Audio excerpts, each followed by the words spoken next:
साथियों नमस्कार, मैं सत्यनारायण सिंह अपने YouTube channel S N Singh classes में आप सभी का हार्दिक स्वागत एवं अभिनंदन करता हूं। साथियों NCERT हिंदी कक्षा 10 के अंतर्गत वितान पुस्तक जो कि पूरक पाठ्य पुस्तक है, उसका पहला पाठ है माता का अंचल, जिसे शिवपूजन सहाय जी ने लिखा है।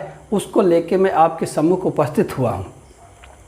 यह पाठ शिवपूजन सहाय जी द्वारा लिखित देहाती दुनिया, जो कि हिंदी का पहला आंचलिक उपन्यास माना जाता है, उसका एक अंश है। ये उपन्यास 1926 में प्रकाशित हुआ था। ऐसे स्मरण शिल्प में लिखा गया हिंदी का पहला उपन्यास भी कहा जाता है। इस उपन्यास में न केवल ग्रामीण संस्कृति की एक झलक है, बल्कि उसमें जो बच्चों की दुनिया है, उनके जो खेल हैं, उनके जो आपसी माता पिता और बच्चों का जो लाड़ प्यार है, उसके बारे में ये उपन्यास बताता है। साथ ही शहर की चकाचौंध से दूर एक ऐसी दुनिया से परिचित कराता है जहाँ सब कुछ मौलिक है, जहाँ सब कुछ प्राकृतिक है। तो आइए हम इस पाठ को शुरू करें। इसके पहले अगर आपने मेरा चैनल सब्सक्राइब नहीं किया हो तो कर लीजिए, ताकि इस तरह की वीडियो की नोटिफिकेशन आपको समय से मिलती रहे। तो हम शुरू करते हैं। माता का अंचल, शिवपूजन सहाय। जहाँ तक पाठ के संदर्भ में है तो पाठ इसी 2 लाइन से शुरू होता है कि जहाँ लड़कों का संग तहाँ बाजे मृदंग, और जहाँ बुढ़ों का संग तहाँ खर्चे का तंग। यानी जहाँ बच्चे होते हैं वहाँ खुशियाँ होती हैं, वहाँ उमंग होते हैं, आनंद होता है। लेकिन जहाँ बुढ़े होते हैं वहाँ आपस में चर्चा होती है पारिवारिक खर्च को लेकर के। ऐसा लेखक ने लिखा है। लेखक यानी भोलानाथ। भोलानाथ क्या है कि अपने मैया और अपने बाबूजी का दुलारा बच्चा है, जिसका नाम तो है तारकेश्वर नाथ, लेकिन जो है पिताजी उसे भोलानाथ कह के बुलाते हैं। वो माता को मैया ज़रूर कहता है, लेकिन उसका अधिकतर समय अपने बाबूजी के साथ बीतता है। वह उन्हीं के साथ सोता है और उन्हीं के साथ सुबह उठ के स्नान करता है। और जब स्नान करता है तो बाबूजी उसके पूजा में बैठते हैं, तो उसके पहले वो भी बाबूजी के साथ तैयार होकर पूजा में बैठता है। और बाबूजी से इस बात की जो है कोशिश करता है कि किसी तरह उसके मस्तक पे भी त्रिपुंड लगा दे। और जब बाबूजी उसके मस्तक में त्रिपुंड मतलब 3 रेखाएं बना देते हैं, तो वो अपने खुले केशों के कारण, खुले बालों के कारण बम बोला लगता है। अब बाबूजी शायद इसी कारण से उसे भोलानाथ जो है कहकर बुलाते हैं। तो बाबूजी जितने समय में रामायण का पाठ करते हैं, उतने समय में बालक भोलानाथ आईना देखा करता है, उसमें अपनी शक्ल निहारा करता है। और जब बाबूजी उसको देखते हैं तो वो शर्मा के आईना नीचे रख देता है। और पूजा करने के बाद बाबूजी 1000 बार जो है राम का नाम लिखते हैं एक पोथी में, और 500 बार एक छोटे छोटे कागज़ की पर्चियों में नाम लिखते हैं। और उस राम नाम के 500 पर्चियों को आटे की गोलियों के साथ मिलाते हैं। अब बालक भोलानाथ के साथ गंगा जी की घाट की तरफ चल पड़ते हैं। और इस समय में बालक भोलानाथ अपने पिताजी के कंधों पे सवार होता है। जब बाबूजी मछलियों को आटा खिला रहे होते हैं तो बालक भोलानाथ हंस रहा होता है, और लौटते समय बाबूजी उसे डाल पे बैठ के जो है झुलाते हैं। और झुलाने के क्रम में जब वो घर वापस में लौट के आते हैं तो पिताजी और बच्चे के साथ आपस में जो है कुश्ती होती है। और इस झूठी कुश्ती में पिताजी हार जाते हैं। अब बालक भोलानाथ खुश हो जाता है, उसके सीने पे बैठ के उनकी मूछें उखाड़ता है। और ऐसे में क्या करते हैं, पिताजी जो है जब मूछों के झूठ मूठ का रोना रोते हैं कि मूछें दर्द हो रही हैं, तो बालक भोलानाथ खुश होता है। और ऐसे में उससे खट्टा और मीठा चुम्मा मांगते हैं। खट्टा चुम्मा यानी बाएं गाल का चुम्मा, और मीठा चुम्मा दाएं गाल का चुम्मा। और मीठा चुम्मा लेते समय पिताजी उसके गालों में, बच्चों के गाल नरम मुलायम जो है कोमल होते हैं, उनमें अपनी दाढ़ी गड़ा देते हैं। तो बालक भोलानाथ जो है उनके मुंह को नोच लेता है। ऐसे में जब पिताजी रोने लगते हैं झूठ मूठ का, तो बालक भोलानाथ जो है बहुत खुश होता है। और जब पिताजी खाना खाने बैठते हैं तो बालक भोलानाथ भी उनके साथ खाना खाने बैठता है। और ऐसी स्थिति में जो है पिताजी के साथ खाना खाता है, लेकिन माँ की ममता को ये पसंद नहीं आता है। उनको लगता है कि पिताजी थोड़ा थोड़ा 4-4 दाने का कौर खिलाते हैं। जब बालक माँ के हाथ का खाना खाता है तभी उसका पेट भरता है, क्योंकि वो बड़ा बड़ा कौर खिलाती हैं। और मैया क्या करती है, कटोरे में जो है दही भात सानती हैं और उसको जो है चिड़िया, कौवा और तमाम जो है पक्षियों के नाम पे खिलाती हैं और कहती हैं कि अगर नहीं खाओगे तो ये उड़ जाएंगे। और इसके पहले कि चिड़िया पक्षी उन कौरों को यानी जो भोजन का ग्रास है उसको उड़ाए, बालक भोलानाथ उसे उड़ा जाता है। और माँ कहती भी हैं कि जब खाएगा बड़े बड़े कौर तब पाएगा दुनिया में ठौर, यानी जब माँ के हाथ का जो है बड़ा निवाला खाएगा बच्चा तभी उसकी सेहत बनेगी और दुनिया में वो अच्छी तरह से टिक पाएगा। ऐसा होता क्या है कि बालक खेलने के बाद जो है वो चला जाता है, खाने के बाद चला जाता है खेलने, और कभी ऐसा होता है कि माँ जब उसको पकड़ पाती है तो वो क्या करती है कि बालों में खूब ढेर सारा तेल लगा देती है। बच्चों को इस बात से बड़ी दिक्कत होती है जब उनके बालों में बहुत सारा तेल लगा दिया जाए।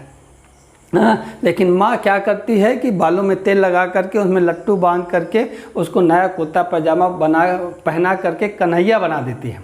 अब पिताजी झूठ मूठ का माँ को डांटते भी हैं और बालक भोलानाथ को लेकर के बाहर आते हैं। तो बालक भोलानाथ जब अपने साथियों को देखता है तो पहले रो रहा होता है पिताजी के साथ, लेकिन जब अपने साथियों को देखता है तो क्या करता है, वो रोना भूल जाता है, अपने जो है दोस्तों के साथ खेलने में मगन हो जाता है। तो क्या क्या खेल खेलता है, मिठाई की दुकान लगाता है। मिठाई की दुकान मतलब आप जानते हैं कि वो मिट्टी है, उसका जो है चीनी, बालू की चीनी और क्या है मिठाई, जलेबी, पत्ते और जस्ते के पैसे, ये सब बना करके जैसे बच्चे झूठ मूठ का खेल खेलते हैं। मिठाई का दुकान, खुद ही दुकानदार होते हैं, खुद ही खरीदार होते हैं, तो आपस में ये खेल खेलते हैं। दूसरा खेल क्या खेलते हैं, दूसरा खेल खेलते हैं दावत मतलब आटे को जो मिट्टी है उसको आटा बना लेते हैं और पानी को घी बना लेते हैं। इस तरह से वो जो है ज्योनार बनाते हैं, मतलब पूड़ी, कचौड़ी, सब्जी, ये सारी चीज़ें बनाते हैं और जब खुद ही परोसते हैं, खुद ही खाते हैं। और जब पिताजी आके बैठ जाते हैं खाने के लिए तो सब बच्चों का खेल वहीं पे गड़बड़ हो जाता है और सारे बच्चे भाग जाते हैं। एक और खेल खेलते हैं बारात का खेल। बारात शादी होती है गांव में, और गांव में आप जानते हैं कि बारात एक जगह से उठ के दूसरी जगह जाती है। बच्चे भी बकरे पे सवार होकर के समधी बन जाते हैं, बारात लेके चलते हैं दूसरे छोर पे, यानी एक ही बरामदे के एक कोने से बारात निकलती है, दूसरे कोने में जाती है। तो वहाँ पहले से गोबर से लीप के जो कलसा रखा जाता है, जैसे कि प्रथा है, आम की पत्तियाँ रखी जाती है, उसी तरह से बच्चे भी उसको तैयार करते हैं। और जब बारात वहाँ से विदा होकर लौटती है तो वो दुल्हन लेके लौटती है। तो पिताजी क्या करते हैं, वो उसको जो उसका कपड़ा है उसको उठा करके दुल्हन को देखने की कोशिश करते हैं। तो बच्चों का खेल वहीं ख़त्म हो जाता है, बच्चे हंस के भाग जाते हैं। उसके बाद बच्चे खेल खेलते हैं फसलों का खेल। वो क्या करते हैं, पहले क्या होता था, गांव में कुओं से पानी जो है खींचा जाता था और खेतों में डाला जाता था फसल के लिए। तो उसके लिए क्या होता है, बड़ा सा चमड़े का थैला बनाते थे और पुर चलता था, यानी बैल उसको खींचते थे। तो लड़के जो है बैल बन जाते और कुच्चड़ यानी मिट्टी का, उसको जो है उससे पानी खींचते और फसल उगाते, और जब फसल पक के तैयार होती तो तुरंत काट भी लेते। और उसके बाद जैसे ही वो उसको बांटने के क्रम में जो है बाबूजी पहुंच जाते हैं, पूछते कि भैया फसल कैसी हुई, तो बालक क्या होते हैं, वो सब छोड़ के भाग जाते हैं। इस तरह के बचपन में बालक खेल खेलते थे। और वो कहते थे जब फसल होती थी तो ऊंच नीच में बई किनारी, जो उपजी सो बई हमारी। तो बाल जीवन की इस तरह की घटनाएं जो है बालक भोलानाथ के साथ थी कि एक बार सारे लोग जब मेले की ओर जा रहे होते हैं, जब गांव में क्या होता है, अक्सर मेला लगता है एक निश्चित दिन में, अक्सर आप नवरात्र के समय का देखें तो वहाँ पे मेला लगता है। तो मेले में जब सब लोग जा रहे होते हैं तो बच्चे अपनी अलग तान छेड़ते हैं, चलो भाइयों ददरी सत्तू पिसान की मोटरी। तो इसी तरह से क्या होता है कि जब बारात जा रही होती है गांव के किनारे से दूसरे गांव की ओर, तो बच्चे क्या करते हैं, वहाँ भी अपनी एक जो है अपना एक गीत गाते हैं ना, जो लोगों को शायद कम अच्छा लगता है और कुछ लोगों को बहुत अच्छा भी लगता है। रहरी में रहरी पुरान रहरी, डोला के कन्या हमार मेहरी। मतलब जो रहरी किसको बोलते हैं, अरहर को, दाल को जो होती है, वो कहते हैं उसमें भी दाल कौन सी अच्छी होती है, जो पुरानी वाली अरहर होती है उसकी दाल अच्छी होती है। और डोला के कन्या यानी डोला में जो लड़की बैठी है वो हमार मेहरी मतलब हमारी पत्नी है। तो एक बार ऐसे ही वो चिढ़ाते हैं तो एक बूढ़ा वर मतलब जिसकी शादी देर में हुई, ऐसे वर की जो है शादी मतलब पत्नी जा रही थी तो उसने बहुत देर दूर तक बच्चों को खदेड़ा और मिट्टी के ढेले से मारा। एक बार क्या हुआ था कि इसी तरह से बच्चे जो है क्या कर रहे थे, जब जब आंधी आती गांव में तो वो बाग की ओर दौड़ते बच्चे और क्या करते हैं, बालक भोलानाथ बताते हैं कि गोपी के घुले घुले आम वो जो है वहाँ से उठाते और बड़े मज़े से खाते। तो एक बार ऐसे वर्षा आई तो जो है बच्चों बाग की ओर भागे और वहाँ पे उन्होंने जो है काफ़ी देर तक चिपके रहे पेड़ की, लेकिन वर्षा रुकी नहीं। तो वो एक गाना गाते थे कि एक पैसा की लाई बाज़ार में छितराई, बरखा उधर है बिलाई, मतलब एक पैसे की लाई खरीद के ले आएंगे और बाज़ार में बिखेर देंगे और वर्षा क्या है वहीं जो है गायब हो जाएगी। बहरहाल ना इस तरह से वो करते थे। और एक बार इसी क्रम में जब वो बच्चे ये सारी चीज़ें कर रहे थे तो क्या होता है कि एक बार जो है वहाँ पे मूसन तिवारी, बूढ़े मूसन तिवारी थे, वो जो है क्या किए कि वो आ रहे थे तो बैजू जो है भोलानाथ का साथी वो भी था। उसने क्या किया, उसने एक जो है इस तरह से लाइन कही कि बुढ़वा बेईमान मांगे करेले का चोखा। मूसन तिवारी को बोला बुढ़वा बेईमान मांगे करेले का चोखा। तो जो मूसन तिवारी थे वो बिगड़ गए, बच्चों को खदेड़े लेकिन बच्चे कोई मिले नहीं और बैजू जो इनका साथी था वो ज़्यादा होशियार था, वो भाग गया। तो मूसन तिवारी चले गए पाठशाला, वहाँ से 4 बच्चों को कहा कि जाके इन दोनों को बुला के ले आओ। तो बैजू तो मिला नहीं, भोलानाथ फंस गए। तो इनको लेके गए तो मूसन तिवारी जी ने अच्छे से इनकी जो है मरम्मत की और जब पिताजी को पता चला तो वो गांव वहाँ पे पाठशाला गए, गुरुजी से अनुनय विनय करके भोलानाथ को लेके चले। और लेकिन इधर निकले और उधर बच्चे खेल रहे थे ना आपस में और ये गौनई गा रहे थे कि माई पकाई गरर गरर पुआ, हम खाई पुआ ना खेलब जुआ। तो बालक भोलानाथ भी उन्हीं के साथ जुट गया, माई पकाई गरर गरर पुआ, हम खाई पुआ ना खेलब जुआ। और उसी तरह से खेत में क्या है, चिड़िया, जब खेत में क्या होता है फसल होती है तो चिड़िया भी बहुत आती हैं, वो फसलों को खाती हैं। तो वहाँ भी बच्चे ये गाए कि राम जी की चिड़ई, राम जी का खेत, खा लो चिड़ई भर भर पेट। इस तरह की चीज़ें हो रही थी। एक बार क्या हुआ था कि बच्चों ने क्या किया कि चूहों की बिल होती है, उसमें पानी हाथों से उलिच उलिच के डालना शुरू किया। वहाँ पे क्या हुआ, चूहा तो नहीं लेकिन चूहे की रक्षा करने के लिए शंकर जी का सांप निकल आया। जैसे सांप देखा तो बच्चों के हालत ख़राब हो गई। हालत ख़राब हो गई तो वो क्या हुआ, भागे अंट संग, कहीं गिरा, किसी का सर फूटा, किसी का कुछ ना दांत टूटा, इस तरह से सब भागे। और बालक भोलानाथ भी भागा। तो भागा घर की ओर तो देखा माँ क्या कर रही थी, माँ जो है चावल बीन रही थी और पिताजी हुक्का पी रहे थे। लेकिन सांप के भय से बालक भोलानाथ पिताजी के पास नहीं रुका, जाके माँ की आंचल में जो है छुप गया और सांस बोल रहा था, इससे ज़्यादा बोल नहीं पा रहा था, सांप का इतना भय था। अब माता गड़बड़ा गई। माता जो है वहाँ पे उनको वो सोची कि मेरे बच्चे को क्या हो गया। माता भी बच्चे के साथ रोने लगी और घावों में जो उनको घाव हो गए थे हल्दी लगाई गई। पिताजी कितना भी भोलानाथ को बुलाना चाहा लेकिन वो अपने पास बुला नहीं पाए, वो सिर्फ और सिर्फ माता के आंचल में ही दुबका रहा। तो ये पाठ का सारांश था। आइए अब हम देखते हैं प्रश्न उत्तर। पहला प्रश्न है, प्रस्तुत पाठ के आधार पर यह कहा जा सकता है कि बच्चे का अपने पिता से अधिक जुड़ाव था, फिर भी विपदा के समय वह पिता के पास ना जाकर माता की शरण में जाता है। आपकी समझ में इसकी क्या वजह हो सकती है?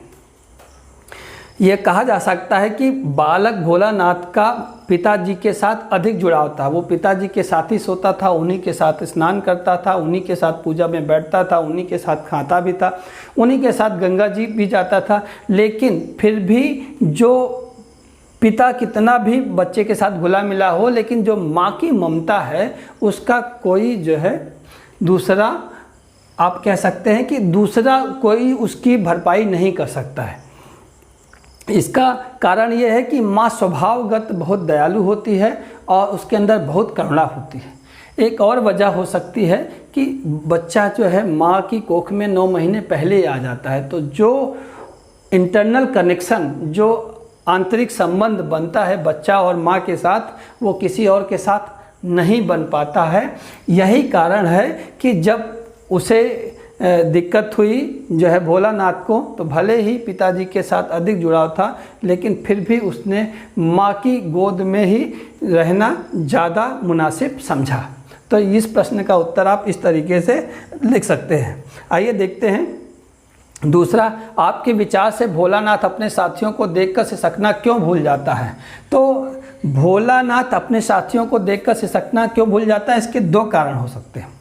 पहला कारण ये है कि बच्चे क्या होते हैं, उनके में कोई भी चीज़ स्थायी नहीं होती, लंबे समय तक नहीं होती। बच्चा रोता हुआ आ रहा है पिता के साथ, लेकिन साथियों को खेलता देख के उसका मन भी जो है खेलने को हो जाता है, तो साथियों के साथ वो भी खेलने लग जाता है। तो खेल में बच्चा जो है भूल जाता है कि पीछे क्या हुआ था, वो तो उसे बस सिर्फ वर्तमान याद रहता है और वो भी खेलने में लग जाता है।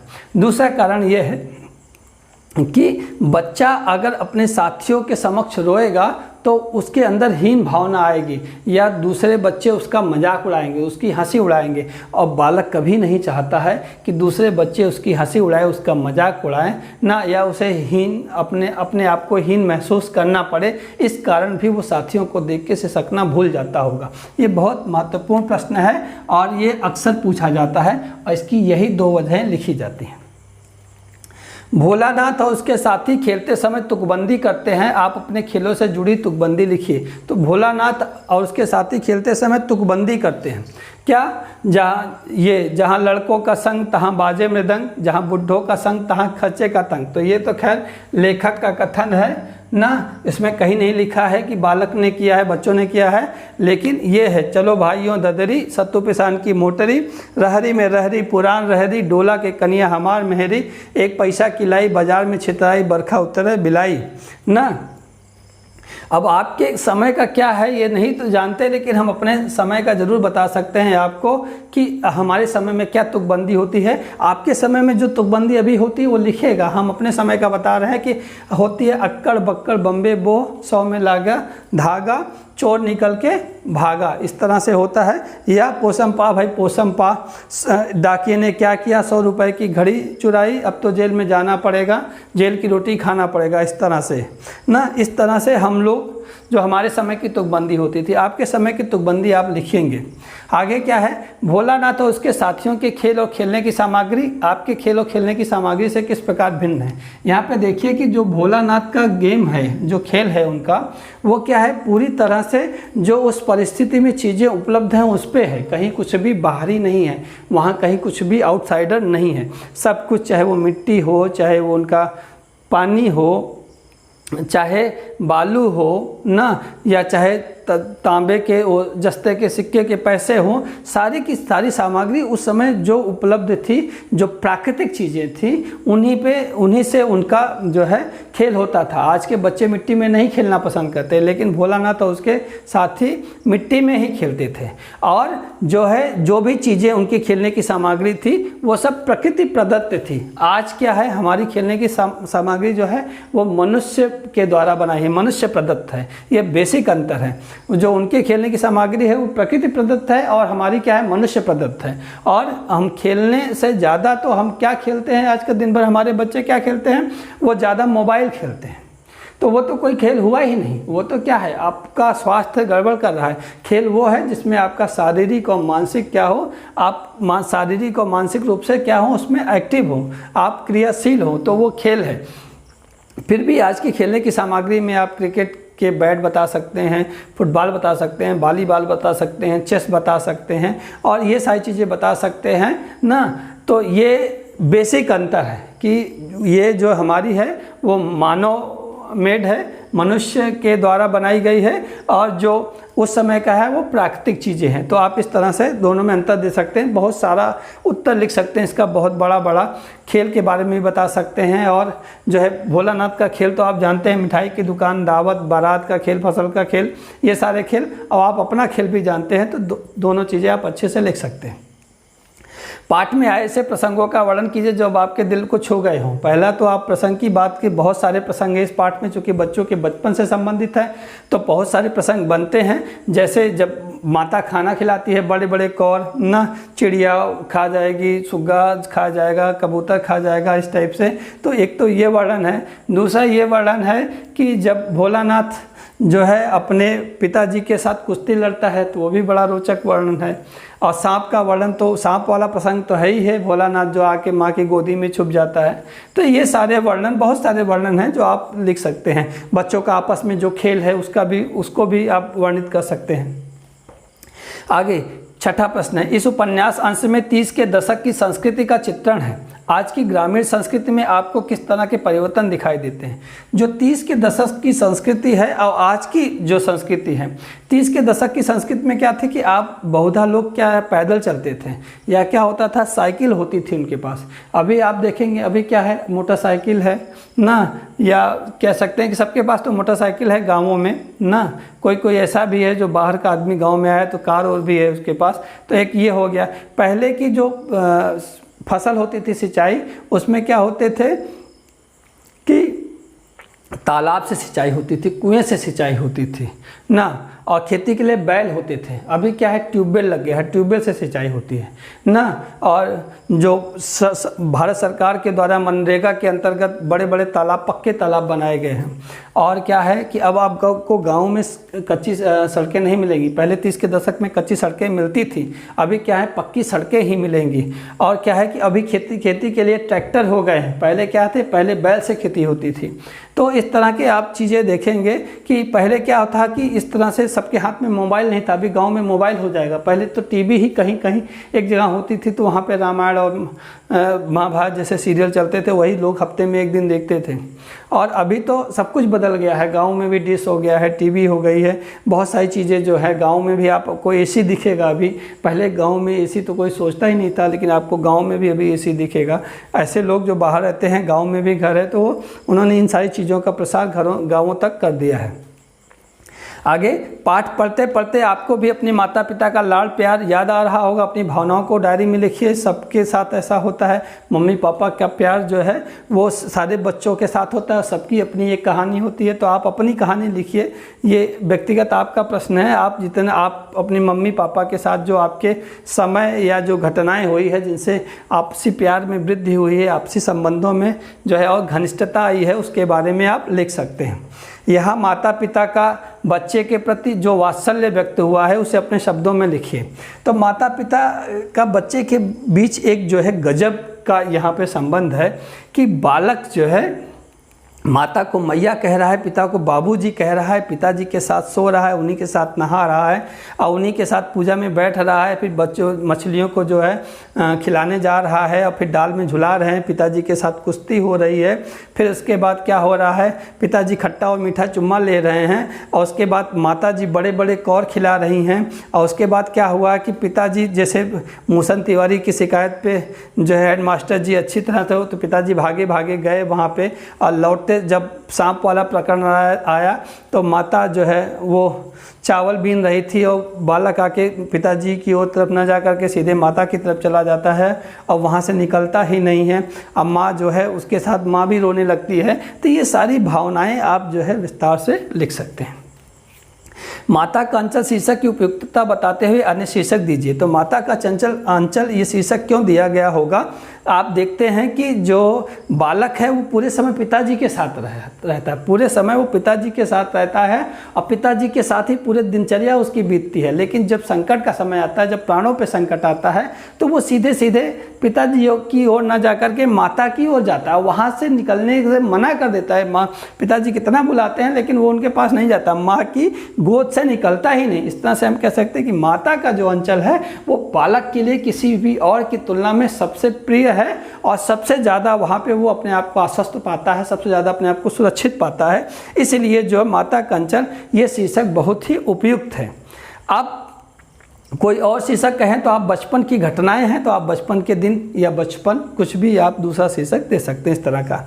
बच्चे माता पिता के प्रति अपने प्रेम को कैसे व्यक्त करते हैं? तो बच्चे माता पिता को के प्रति प्रेम उनके चिपट जाते हैं, उनके पीछे जाकर के गले में पकड़ लेते हैं, उनको किस कर लेते हैं ना, और उनकी हेल्प करते हैं, ठीक है, और अपने मम्मी पापा के साथ जाके उनको प्यार जताते हैं। ये सारी चीज़ें करते हैं बच्चे अपने माता पिता के से प्रेम प्रदर्शित करने के लिए। इस पाठ में बच्चों की दुनिया आपकी दुनिया से किस तरह भिन्न है? पाठ में बच्चों की दुनिया पहले ही बता चुके हैं कि उनके खेल अलग हैं, उनकी जो है जो मज़ा लेने का बच्चों के साथ जो समय है वो अलग तरीके से बीतता है। वो बागों में जाते हैं, ना आंधी में आम चूसते हैं, और जो है मिल गए गांव में तो लोगों को चिढ़ाते भी हैं, इस तरह की तुकबंदी भी करते हैं। अब आप अपना देख लीजिए कि आप क्या करते हैं, आप मिट्टी में खेलते ही नहीं, जबकि ये बच्चे मिट्टी में खेलते हैं। आपको मिट्टी से लगता है कि मिट्टी से डर है, मिट्टी से कीटाणु हो जाएंगे, जबकि मिट्टी ही इनकी दुनिया है, मिट्टी में ही इनका सारा खेल है, इसीलिए ये ज़्यादा मजबूत आपको मिलेंगे। बाकी आज वाले बच्चे थोड़े से आपको कमज़ोर मिलेंगे। आज के बच्चों का खेल क्या है, जो स्पोर्ट्स है वो तो क्या है, वो स्पोर्ट्स तो जो है ही है, लेकिन अधिकतर बच्चे मोबाइल से खेलने लगे हैं। और कोरोना का जो समय है इसमें तो और बच्चे एकाकी हो गए हैं, सिर्फ और सिर्फ घर में जो सदस्य हैं उन्हीं के साथ या फिर मोबाइल के साथ उनका समय बीत रहा है। तो आज की जो दुनिया है वो पहले पुराने समय के बच्चों की दुनिया से पूरी तरह से भिन्न है, पूरी तरह से अलग है। आगे है फणीश्वर नाथ रेणु और नागार्जुन की आंचलिक रचनाओं को पढ़िए। तो फणीश्वर नाथ रेणु ने 1954 में पहला उपन्यास लिखा था मैला आंचल, वहीं से वास्तविक शुरुआत मानी जाती है। हालांकि 1926 में देहाती दुनिया प्रकाशित हो चुका था। इसी तरह नागार्जुन, बाबा नागार्जुन, फटी भीत है, छत चूती है, माथे पर आले पे बिस्तुइया नाचे ना, और मिनट मिनट बेबस बच्चों पे बरसा करके 5 तमाचे। इसी तरह दुखरन मास्टर गढ़ता है आदम के सांचे। तो इन सब को पढ़िए, आप जितना पढ़ेंगे आपको उतना ही अच्छा लगेगा। फणीश्वर नाथ रेणु और नागार्जुन इनकी जो आंचलिक रचनाएं हैं, जो इनके उपन्यास है, इनको पढ़ेंगे तो आपका एक नया दृष्टिकोण विकसित होगा। और निश्चित रूप से आपको ज़्यादा से ज़्यादा पढ़ना चाहिए, ज़्यादा से ज़्यादा पढ़ेंगे उतना ही ज़्यादा आप समृद्ध होते जाएंगे। तो ये मेरा प्रयास था, ये पहला पार्ट था आपको समझाने का। तो अगर आपको अच्छा लगा हो तो लाइक कर दीजिएगा, शेयर भी कीजिएगा, और अगर हाँ अभी तक चैनल सब्सक्राइब नहीं किया हो तो सब्सक्राइब कर लीजिए। अपना और अपनों का ख्याल रखिए। मिलते हैं अगले वीडियो में, तब तक के लिए नमस्कार।